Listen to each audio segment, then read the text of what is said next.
All right. Thank you all for attending this month's market update webinar for April 2023. There's gonna be a lot to talk about. This past month has been crazy, at least in the finance space. So it'll be really exciting to get into all of that. First, we'll have disclosures. Taking a second, sorry. There we go. Silverstone Financial LLC is a registered investment advisor. Information presented is for educational purposes only and does not intend to make an offer or solicitation for the sale or purchase of any specific securities, investments, or investment strategies. Investments involve risk and, unless otherwise stated, are not guaranteed. Be sure to first consult with a qualified financial advisor such as myself and or a tax professional before implementing any strategy discussed within the presentation. And of course, past performance is not a guarantee of future results. You can see our website for additional disclosures. And throughout the webinar, you can use the button at the bottom of the screen, the Q&A button, submit any questions you have, and I will try to address them at the end. For any of your personal questions, you can email me directly. A quick bio about myself. My name is Jeremy Eppley. I'm a chartered retirement planning counselor, accredited portfolio management advisor, and accredited investment fiduciary. You can learn more about me on my LinkedIn page. And Silverstone Financial is a fee-only fiduciary registered investment advisor. We provide wealth management and financial planning services. You can learn more about us on our website. So the first slide I want to pull up today, right off the bat, was the market performance. It was a very incredible market to watch. It was one of the most interesting months in my career so far. A lot has happened. It definitely had some reminiscence of 2020 when everything was crashing because of COVID. But here it was a little more specific kinds of crashing. So you can see in the financial space, quite red, and a lot of the rest quite green, especially the large caps. The Dow Jones had the worst performing of the three major indices. It was mostly a continuation of returning the gains that we saw in 2022, where a lot of money was piled into value, which the Dow Jones index shows a little bit better, the value side of the market. And we saw a continuation of that money moving from value into the more growthy stocks, the larger mega cap names. So you see a little bit in the S&P and a lot in these mega cap growth names. What we see a huge fall in was the small caps, which had to do with the regional banks, which we'll definitely get into later on in the presentation. But a lot of the smaller companies are regional banks or biotech companies, some industrial and consumer cyclical companies. But in general, they fell quite significantly. All of these moves, like a 7% move in a single month for a category, for an index like mega caps, is a very large move. And even more significant is a 5% loss in small caps as a whole is a huge loss, which is really shocking, surprising, and concerning in some ways. The global ex-US, which are the international markets, performed about the same as the Dow Jones. The US aggregate bond, in general, bonds rose in value about 2%, which is significant for bonds. They don't usually move, at least at face value, too much. They rose a lot in part to the fleeing from some of those what were considered not risky stocks, so the financials, into truly protected government bonds, treasuries, and such. A lot of people had been using utilities and financials, and even some were going as far as like basic materials and energy as a proxy for bonds, especially in the past couple of years when bonds weren't paying anything. And we saw in this past month with the problems in the financial sector, a lot of fear, and that the idea that these are essentially bonds was not the case. So there was a lot of movement back to bonds and such. Gold, which I had been mentioning for the past many months during the webinar that had been underperforming, and it was like, why is it underperforming? It would make sense for it to go up in this kind of time. Gold went up 8% in a month, which is significant, and a lot of that has to do with fear in the normal financial system. When inflation or financial stability fears go up, so does gold, because it's seen not only as a hedge to inflation, but protection and a more of a historical store of value rather than more difficult to value companies and such. Like gold is just, it's a piece of metal. It's great. So we saw gold go up. Oil about flat for oil. It usually moves a lot. So almost down 2%, pretty flat. But in the past few days, it shot up. In the past few days, beginning of April, because of the OPEC cuts in production. So this is a little bit outdated now that it's April. And Bitcoin, similar story to gold. It is seen as a hedge to the financial industry, the financial system as a whole. And so there was a fleeing to Bitcoin, but also it's correlated to these mega caps. It's a risk on trade is what it's called. So people are willing to take on risk. So they invest in these growthier companies or more speculative assets. So it had that gold effect where it was the hedge, but also people were okay to move money out of what was considered the safe value stocks and into what's considered the more aggressive growth, speculative kinds of assets. Quick recap of year to date. It's only been 3 months that's being incorporated here, but similar to what we saw this month, but more toned down. You can see how drastic, I'll switch back really quick, how much brighter the greens and brighter the reds are in a single month versus here. Everything is kind of going flat. We got some green. A lot of the regional banks are still very much crushed. But other than that, some oil problems, some healthcare, but we're seeing pretty flat, good growth. This is what I would consider a healthy market when you look at it. To note, Bitcoin up 70, almost 72% for the year. So those that bought it at the beginning of the year, they are quite happy. All right. Some notable events. This is the big discussion was all the bank failures.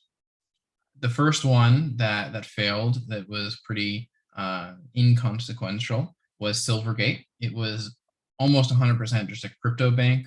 It was a bank that served lots of crypto exchanges and different kinds of crypto companies and such. And so when you have a volatile consumer base and risky customers, essentially, that their companies could go bankrupt, and everything is tied to the crypto markets, which is volatile in itself. If you were going to pick a bank that was going to fail, usually those riskier banks that are serving the crypto industry are good bets. And so that was the first one that failed, and no one really thought much of it. But what happened was it was a foreshadowing for the big Silicon Valley Bank. I'm sure all of you heard all the different news articles and commentary from traditional news outlets. So I won't go too deep into what happened. There are other videos and articles that did do a better job of step-by-step breakdown. But essentially, it was just a social media driven run on the bank. So instead of people having to get out of work and go down to their corner bank like they did in the 20s and 30s, it was a whole lot of frenzy of fear that was sparked by conversations on Twitter and such. And then people just pulled their money from the bank and had it collapse very quickly. Now, those fears, the initial concerns that were being raised on social media, were fair concerns. It was rooted in the problem that management did a terrible job with duration risk. That duration risk is a financial concept that is essentially inflation or interest risk, where when interest rates rise, if you have what's called long duration or long maturity securities, so long maturity bonds, they will go down when rates rise. And it was very well forecasted that with inflation high in 2021 and 2022, that the Fed was going to raise rates. So most banks diversified. Some of them had long dated securities, but most of them bought short durations and made sure that they would be able to cover any kind of withdrawals. Now, SVB, essentially their management was a little more greedy, and they held much longer dated securities that lost large chunks of value when the Federal Reserve raised rates. And so even though they had invested X amount into bonds, which are normally considered safe, because inflation or interest rates went up, they were worth, say, 70% of what they bought them for. So instead of having 100% of the reserves they thought they did, they had much less, and they had to sell them at losses when there was the run on the bank. On top of all that, it's kind of a perfect storm. I'm sure you heard that analogy shown in other articles and such, that Silicon Valley Bank, it served tech companies, which again, more volatile than the average consumer. And because it's tech companies, it's a company that's storing payroll, and they're also venture-backed companies. So they usually get lump sum investments that sit in the bank, and they are slowly used over time. So Silicon Valley Bank specifically, its customer base had a lot of assets from customers that had more than the $250,000 normal FDIC insurance, which makes sense for a normal human, down the street. Most people don't have $250,000 in the bank. So that insurance is great for them. But when it's a business that gets venture capital and investments, that's, you have to sit there. You don't want to use all your venture capital in, a year. Sometimes that's supposed to last you for many, many years, and your payroll is being pulled from that, and you have employees that depend on that money.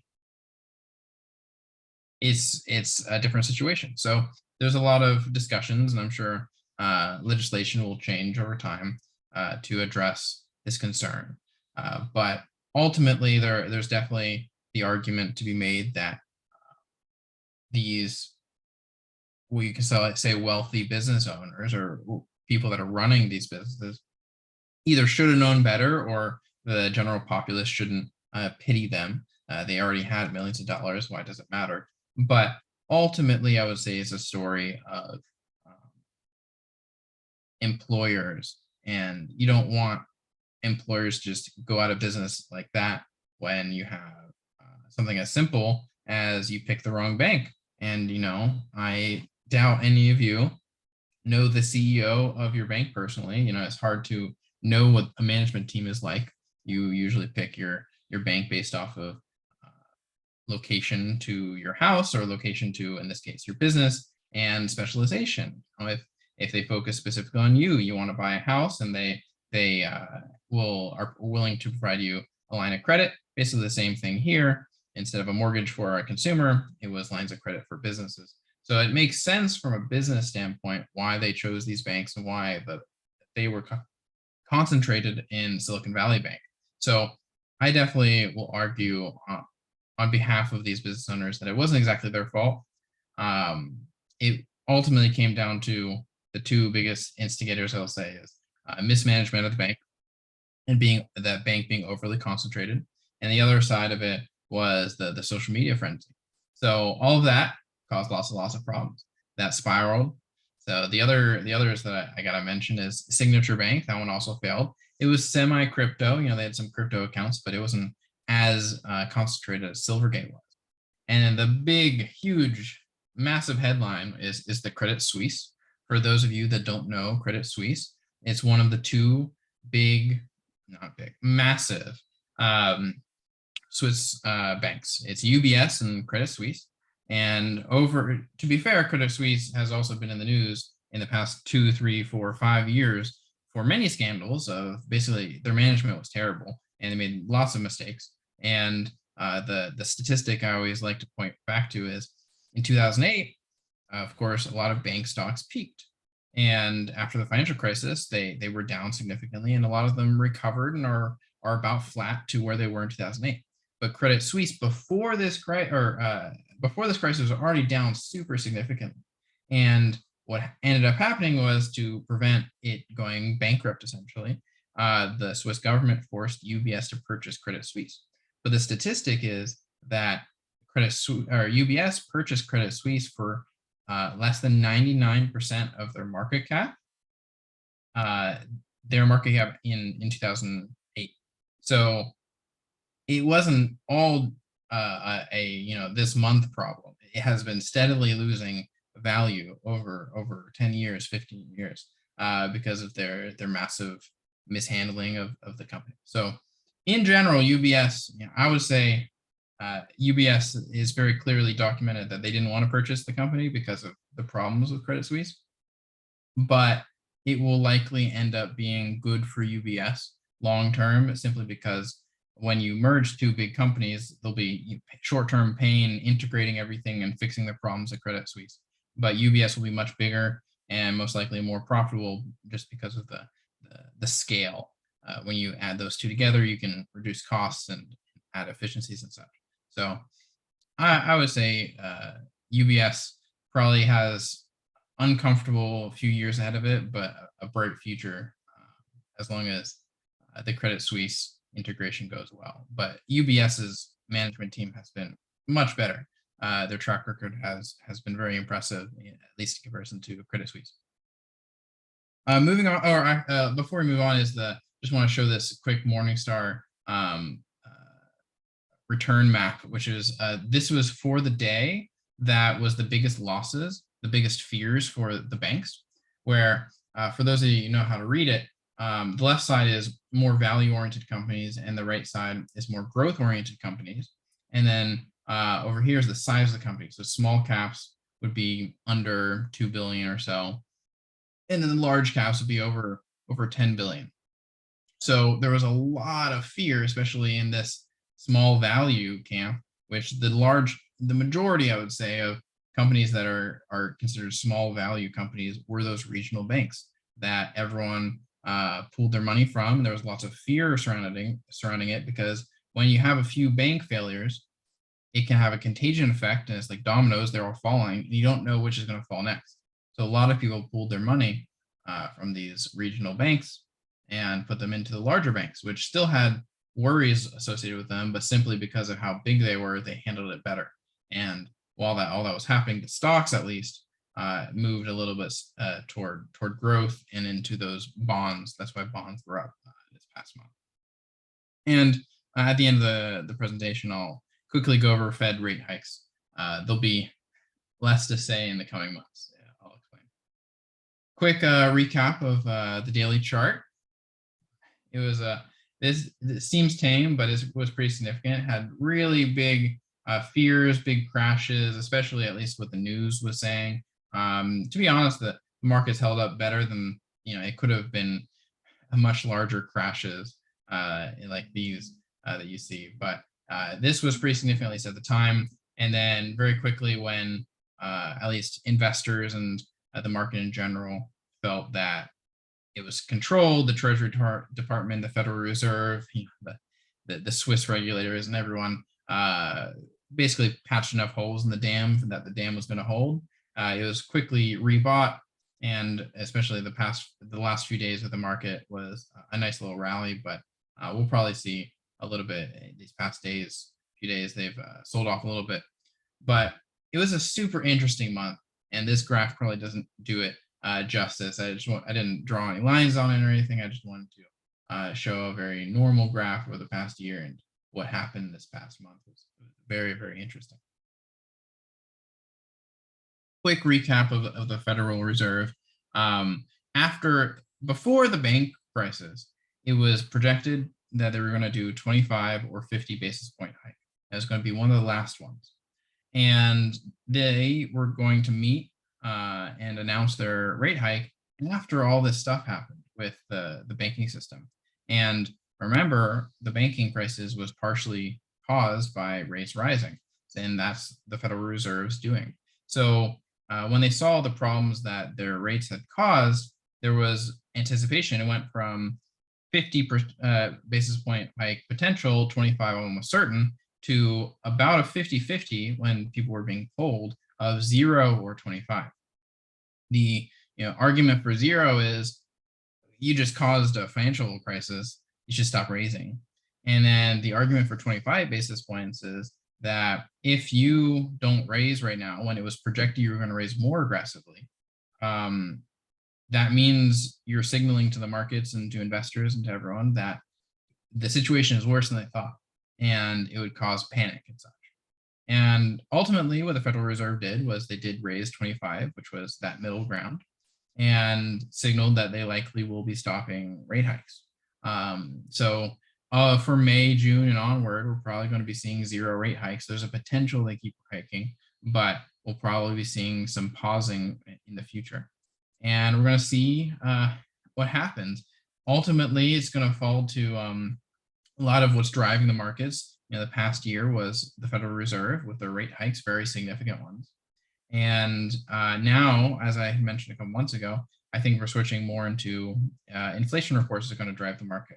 If inflation really calms down, that'll be great. And the Federal Reserve will be able to continue to hold steady or even cut rates, which I'm not convinced they're going to do that anytime soon, but others are, especially other commentators think they're going to cut rates very, very soon. But we'll see. The Federal Reserve is most likely going to do nothing for the coming months, and it'll all come down to what inflation readings are gonna say. So this last slide right here is we had historically a good March month, and we had a very hectic, but in the end, a positive return for the month, almost 7% for those mega caps and 3% for the S&P. April is another one of the 3 best months historically. So I will say my projection is this next month will be green, simply because these trends are more powerful than a lot of people think, but they're not guarantees, not at all. We could have a down month, but usually when there was that after that good news and there was less fear in the markets and such, we're going to see, at least in my experience, more slow growth, hopefully less volatility. But again, things can change very quickly. And if any bad news comes out, we could easily have quite a bad month. But the flip side, if we have really good news come out, good news comes out, we can have a great month. So we will see. So quick Q&A. I only saw one come in. If anyone has a question, you can type it in below. But the only question I had seen was when I was talking about the bank failures and such. And it was a pretty short question. It was, does this concern us? How risky is it? And in general, I would say I'm an optimist, but I wouldn't worry too much, especially as an individual. If you're holding lots of bank stocks, maybe be a little more worried. But as an individual just living your life, I don't think it's going to affect us. And I had made the joke of the Federal Reserve plugging enough holes in the Treasury Department, plugging enough holes in the dam that was going to hold. But honestly, that's likely. I think we're past the worst of it. We technically could see more bank failures. We could see other fallouts because of rates having risen, and that just causing strain on the financial system. But a lot of how the Federal Reserve set things up and the different liquidity that they provided these banks, I didn't go too much into the options that they had done, but essentially they can now, banks can sell their securities directly to the Federal Reserve for par.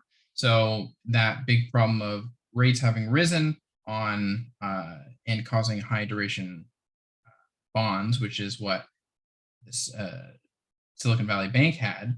Say, just for example, they had 100 million in bonds that they had bought in 2021, and because rates had risen, now they're worth 30% less at $70 million. The Federal Reserve essentially said, because we were the reason that rates rose, and we don't want banks to fail, you can sell us that $70 million bond for $100 million, and essentially it's all at par value, and it just provides liquidity and safety. The bond's par value is still that $100 million, and if they hold it to maturity, they're going to get all their money back. But the problem with banks and bank runs is you have it's other people's money. The money in the bank is not the bank's; it's the customer. So if the customer wants their money back, if the only way that the bank can get it is to sell their security now when it's at a loss instead of waiting until it recovers, they have to do that, and that's what causes banks to fail. So essentially, it's just providing a little more stability and confidence in the system. So again, I wouldn't worry about it. I think we're okay, but not saying we won't see any other bank failures. It's technically possible. I would just say it's unlikely. All right, no other questions came in. It was great to see all of you. Thank you for attending this month's market update webinar. I hope to see you back next month. And yeah, I hope this was helpful and informative. I will see you next month. Bye-bye.